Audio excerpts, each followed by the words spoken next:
দিয়েছেন বা প্রতিশ্রুতি দিয়েছেন। আমরা চাই এই প্রতিশ্রুতি যেন ঠাকুরগাঁও অঞ্চলে বাস্তবায়ন হয়।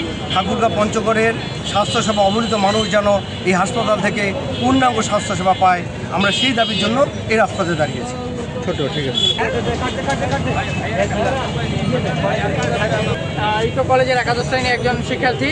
আমাদের ঠাকুরগাঁও জেলায় 15 লক্ষ মানুষের জন্য আমাদের ঠাকুরগাঁও জেলা শহরের ঠাকুরগাঁও সদর হাসপাতাল নামে একটি 250 সজ্জার একটি জেনারেল হাসপাতাল রয়েছে, যেখানে চিকিৎসা নিতে এতগুলো মানুষের খুবই দুর্ভোগ পোহাতে হয়। সাধারণ একটি রোগের জন্য আমাদের ঠাকুরগাঁও জেনারেল হাসপাতাল 250 সজ্জার জেনারেল হাসপাতালে ভর্তি হলেও অনেক সময় দেখা যায় যে রোগীকে তৎক্ষণাৎ দিনাজপুর বা রংপুরে রেফার করা হচ্ছে।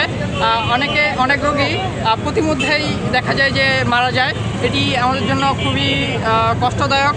সেই জন্য আমাদের ঠাকুরগাঁয়ে যদি একটি চীনের দেওয়া 1000 সজ্জার হাসপাতালটি যদি ঠাকুরগাঁয়ে হইত, তাহলে আমাদের ঠাকুরগাঁও জেলার মানুষের সেবার পাশাপাশি পঞ্চগড়ের মানুষের অসুস্থ রোগীদের সেবা নেওয়ার জন্য খুবই উপকৃত হইতাম আর কি আমরা ঠাকুরগাঁও অবসর।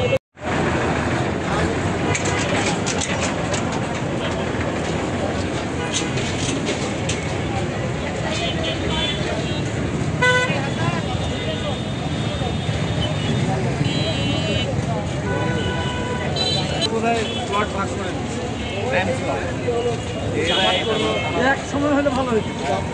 12টার দিকে এরকম সব